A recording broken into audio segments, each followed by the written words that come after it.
Hello, everyone. This is Rosemary Coates in Silicon Valley. I'm your host for this edition of the Frictionless Supply Chain Podcast. I'm the executive director of the Reshoring Institute, where we help companies bring back or expand their manufacturing in the U.S.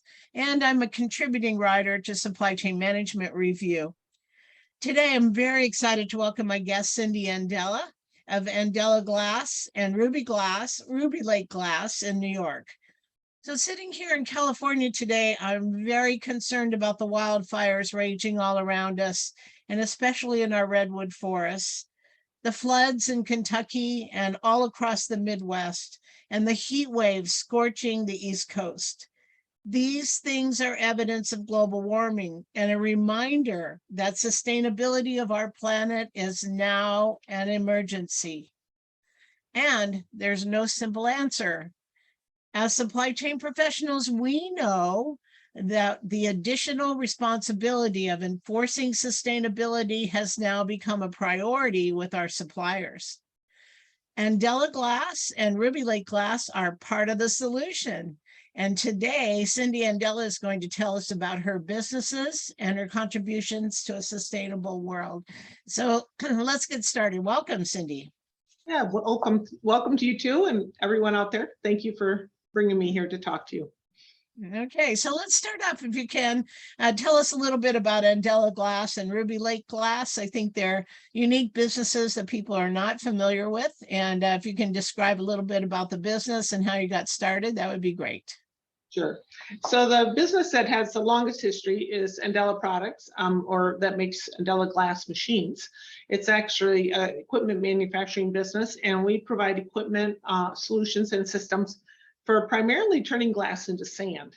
And most people say, well, why would you do that? And it really fits with what you're saying, Rosemary, that we have to think about the sustainability of recycling. And that includes a small green footprint, I'd say. Okay, so the concept that started Andela Products was to take local waste glass, do local processing, and use it locally. Okay, and especially with the rising glass prices and everything, it's really important to find solutions that are close to home and make that circular solution a very small one. So we aren't transporting waste and other materials long distances. We sell a lot of equipment to islands. Again, small footprint. They import glass for their consumption. They actually import sand because they need more sand than they can mine on an island. There's not sand to mine, especially with beaches disappearing. So why don't you turn the glass into sand and you don't have to spend all that energy? So the more we do that, circular. So that's what Andela Products does. It provides equipment and solutions and then educates people on how to use that end product. And then Ruby Lake Glass came into business about 10 years ago.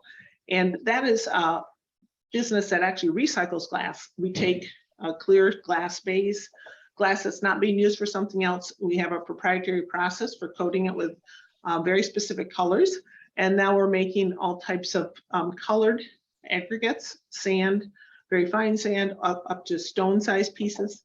And then that's used to replace natural aggregates. So again, we aren't mining natural aggregates, hauling them long distances. We're recycling glass and local waste and turning it into something that can be used locally. That fits perfectly with the theme of reshoring also. We advocate for local. So manufacturing in your local environment to serve the local customer base. And it makes a lot of sense in reducing your global footprint, your green footprint, and serving your customers faster and more efficiently as well. So it fits right in together with that. So Andela Glass manufactures the machines, right? The big recycling machines. Can you tell us a little bit and describe these? I mean, I'm sure most of our audience never had any idea what this is like. And if you can describe I know because you've told me before, but how the hammers work inside the machinery and so forth. Sure. Yeah, so our equipment's really geared to recycle all types of glass. We can crush up bottle glass, but more importantly, we actually process all other types of glass. And this glass comes to us with a lot of non-glass debris mixed in. Sometimes it's metal, it can be extra caps and paper and plastics. And so we have a special way of, I call it selectively reducing the glass. Our hammers and our mechanism breaks the glass down into a sand-sized product, rounds all the edges, but leaves the non-glass in a bigger form. So then the system includes a screening and cleaning operation where we can separate the glass, sand, and aggregates from the debris, because the debris is larger and the glass sand is smaller. The best thing about this is that I look at glass as an amorphous silica, an industrial mineral, a sand. So we can take all types. We can take plate glass, we can take coffee cups or drinking glasses or all this other types of glass that right now you're being told you're not supposed to put in the recycling stream because it's not a bottle. And when our solution's available, you can put all these together and we can turn them into a sand. They go through the machine and come out the same size. Wow. So things like, and I know you recycle like windshields, some industrial glass, as well as consumer glass products. So they all, lots of stuff that's got a label on it, like you were saying, and that's shifted out, or metal attachments or those kind of things. I'm glad you mentioned the windshields, because one thing I want to talk about is solar panels a little bit. I noticed there's a lot of news recently about, well, what's good about sustainable solar panels, because nobody knows what to do with them to recycle them. And there's a little bit of negative out there. And the answer is yes, there is processes being developed right now to recycle solar panels. And we're involved in that because every solar panel has a glass on top of it, you know, and that glass is attached to laminates. And so like every process, it's not a one-step process, but we're involved in using our type of technology to separate the glass from laminates. And that is the same sort of technology you'd use in windshields or other types of architectural laminated glass. So we're at the forefront of developing techniques and working with different partners to recycle solar panels too. Really interesting, because as new products are developed and new kind of layers are applied in composite manufacturing, right? There's got to be a way to recycle some of those products, and your machines do that, right? So That's right. I'm envisioning a big machine, and there's like hammers inside, and they beat the glass into smaller pieces, and then it filters down and gets smaller and smaller. Is that kind of the layman's way it works? Yeah, no, I like your way of describing it. And I often ask, you know, try to describe it. I say it's sort of like a tornado, a little bit like a blender. You got a bunch of hammers in there. They're beating everything up, but they're also not grinding the glass. It's all a very glass on glass environment. And so you get this hammers creating basically a tornado, and everything moves through. But as it moves through, it gets separated and reduced in size. And then the second part of the operation is screening. We have big round trommel screens. They're like a drum with holes in it. So as the stuff tumbles through this drum, the glass falls out because it's all small, and the rest of it just keeps tumbling till it comes out the end. So we can put those two things together. And that tumbling process also rounds the edges. Is that correct? They actually get rounded when they're going through the pulverizer. That action of being beaten up, also there's a lot of glass on glass impact, and so the edges are rounded off by the impact that they have in the air with each other. So when they come out there of the pulverizer, they're actually, the edges are already rounded. People are quite amazed that all that happens in one machine, but that's the. And then we have machines that go all the way from the size of a 5 by 5 foot cube, okay, like a small unit, but it still includes the pulverizer and the screen, so you can put any kind of glass in and come out with, clean glass sand versus debris.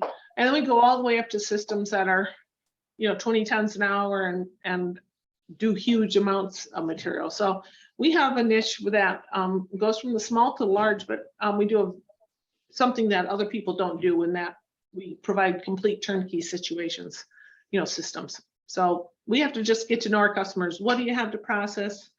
What do you need when you're done? How can we help you find the right type of technology and size for what you need in your community? So speaking of customers, tell us a little bit about your customer base. So you said there were island communities that needed and other municipalities and those kind of companies. Yeah, it's really changing a little bit now in the last few years, and all in a good way. Okay, it's always been a lot of islands and offshore type. We've gone all over the world, but here in the United States, what's changing is many communities have been told, by the big waste companies that there's no market for the glass. Glass is broken and so on. So we don't want to recycle it in the recycling stream anymore. Just throw it in the trash. And communities are like, we don't want to throw our glass away. We know there must be a better solution. So they find us and they go, well, why don't we turn it into sand? So we got a lot of community groups for like Lake Chelan or Chelan, Washington. The Rotary Club bought a system, okay? And they teamed up with their local solid waste people for a location. But Rotarians will come on Saturday and actually operate the machine. And then people will pay them to process their glass. And then they also pay to take home glass sand and glass gravel for their own community. And so the community loves it because they see the waste glass go and they bring their waste glass and walk away with a finished product that they can use. And it's a sustainable solution. So we're getting more and more municipalities or community groups within a municipality who are saying, we want a solution locally because it's not working too well on the big scale. And so municipalities and public and private people. Yeah, I would imagine that manufacturers over time are going to be quite interested in this as well, especially manufacturers that make things like TVs that have to be recycled when they get old or quit working or whatever. Yeah. All kinds of products, consumer products as well, that now these businesses who never thought they were in the recycling business have to become recyclers also. Yeah, no, there's a lot more corporate interest because corporations are thinking, boy, we got to have circularity. So they start looking at what they're throwing out. So yeah, some of my customers, I'm working with are private companies that are basically providing the service to the industries, and they're taking the waste glass that comes out of the back end. So all these companies, whether they're window and door companies or, specialty glass or tableware, people are surprised at how much glass when you think beyond the bottle. And by the way, the bottle beyond the bottle, I like that. Yeah, and it's not just about bottles. The bottle manufacturers want glass too, but they're just there's a sphere of influence where you can collect clean bottles and get back to them with that. But if you start trucking it across states many miles, again, you're using more energy to get it to them. Right. All things that supply chain people now have on their plates and they're thinking about or being asked to think about by their boards of directors or executive management, saying, it's not good enough just to be buying stuff, supply chain people. Now you got to figure out how it can be recycled as well. When our customers ask for that, or when you're working with a new supplier that you have to qualify, they have to also be cognizant of recycling and other sustainability issues. So that's terrific. Let's turn now to Ruby Lake Glass, because I love these stories about what you do. So you take the recycled materials from Andela, right? Yeah, and actually, one of the things you kind of touched on was Ruby Lake glass, like some of the other types of glass other people don't use. So there's still a lot of old CRTs, TVs that are still floating around. And there's companies that separate them and recycle them. And the front panel of a TV is a clean glass that we take. A Ruby Lake glass takes that as feedstock, as well as material out of Andela equipment from clear glass, architectural glass, and so on. So our customers that use our equipment feed the Ruby Lake glass recycling business itself. Okay. And so tell us about what kind of products are at Ruby Lake Glass come out of there. I know. So we make these beautiful colored products. You look at them and you think, wow, that's a cobalt blue bottle. Where'd you find so many of them? But it's not actually that. It's a glass that's been coated, and we have a proprietary process for putting a very thin, durable coating on glass particles. And we do that with a low VOC, a low temperature water-based process. So it's environmentally friendly, and you can make any color you want. Our products there may go as a bright cobalt blue, or it might be particles that look like natural stone. So our customers are like big cities that have bike lanes and bus lanes or pedestrian spaces that they want to have a permanent aggregate sand or small aggregate surface on. So they'll buy our products, contractors will buy it, and then they apply it to the ground with a low VOC epoxy. And now you've got a permanent, high durability, high friction, color of your choice surface. So basically we're into surface coatings. And when you think of surface coatings, it could be a horizontal or a vertical surface. In other words, you can add the particles to coatings and coat your walls. Think of textured paint or sand paint, only again, you're not using sand, which won't hold the color. You're using our product. Because even on the roads, if you get a little bit of wear and tear, the glass is transparent and you see the color on the backside like a mirror. So you really keep your color, keep your durability longer than with paint, which basically is not a renewable resource and has to be. Yeah, it's not durable, right? So yeah, the town where I live just put in all these bike lanes all around the town, and they're all green. And so I'm looking at them, wondering if it's got ruby like glass in it, because they look different. It's not like paint on the surface, which will wear off over time. This looks it looks different. So I think that's such an interesting use for a recycled glass, and how it can help everybody in the community, as well as the longer durability and so forth. So less repair work, less, everything over time is much better, right? That's right. I remember you telling me that there is glass that's also used on playgrounds, which surprised the heck out of me. But then, explain it. How are they used on playgrounds? Yeah. So, people think of playgrounds, they think in glass, they, think, oh no, that's sharp. But the glass is a sand type product. So it can go in a sandbox, or it can go as a base under, a sand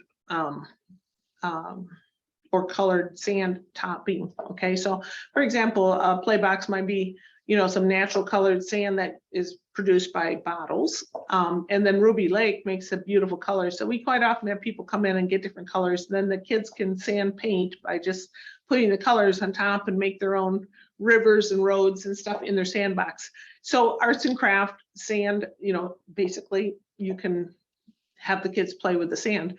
And people are used to some of the colored sands, they got those different types of sands that stick together. But those, I can't guarantee what kind of coatings they have on it or how durable they are. One thing we know is that with Ruby Lake glass, it won't rub off and you won't have any, contaminants. So Perfect. it's just it's a better product for all those types of fun things to do. Well, yeah, and I think, the point there too is that it's not just a matter of the economics of recycling, but also giving back to the community, which, with a product that is innovative and creative and helpful for, all kinds of local schools and just generally in the community. I think that's fantastic. And landscaping is another big part of the use of Ruby Lake glass too, right? Yeah, it really is, because the landscaping, if you're thinking about, what you're going to landscape with, you want something that's durable, but also doesn't rot, doesn't promote insects and bugs and so on. So landscapers have kind of gotten into colored mulch, but actually that is something that doesn't last, and the coloring bleeds right off. Our color coated glass is a perfect replacement for that for many years to come, because it doesn't leach off and it doesn't rot, and the bugs don't like to go through it, and termites and all other types of bugs. So if you want a really good permanent landscape, the glass as a base and a coloring topping provides that. So people see that and they go, wow, I could really use that around the pool. It accents the color I have. Or they just might be looking for something that they can put under a deck that's very durable and they don't have to worry about it for a long time. So it's really workable for that. So all these things are so incredibly innovative and creative and thinking and so forth. And I think that's an area where supply chain professionals can learn about how to innovate and how to think about sustainability issues and recycling issues and so forth. What can you teach us about how to be innovative and creative on our job? Well, I think really just looking at, like you say, when are we transporting things too long of distances versus a local solution? You know, when someone comes to me at a recycling conference and goes, "Oh my goodness, I'm just sending trucks of glass away every week and it's costing us so much money to ship it way across the state," then they hear, "Oh wow, there's a local solution. Let's do it." So just being creative about where understanding where your trucks come from and where your trucks are going is something. I always say, follow the truck. Okay, we often are just in our own bubble and we only care about what's happening in our backyard, but just think about where your things, that your materials, your recyclables that are picked up, where do they go and where do they come from, you know? And Yeah. can we do a better job finding a local solution for them? And another little side note, which is gaining a lot of ground right now, is one of the efforts being made to reduce landfill consumption or landfill volumes is to compost more. Okay. And I think you're in California, there's a lot of composting going on there, but it's starting to spread across the United States as a more popular, let's put out a box, let's do it. Glass, sand, and compost together as an engineered soil, okay, is a great combination. And I'm working with landscape architects and EPA grants writers projects on the East Coast right now, where we're doing a 50-50 glass, sand, and compost mix to make a bio swale soil, you know, water runoff. You basically got all the nutrients of compost and you've got the silica available in glass and the, you know, granularity and the filtration. And you put the two together and you've got a wonderful drained, long durability compost. So what I see, what a great thing for your garden, right? So it drains really well and it's full of nutrients, and wow, what a great idea. Yeah. and so we're just proving that, you know, with a third parties doing the studies to give you the proof. I mean, I've used it for my garden for a couple of years already and it works great, but you need the data. Yeah. But that's creativity. Look at two different waste streams you have in your community and people wondering what to do with it. And, you know, put the two together.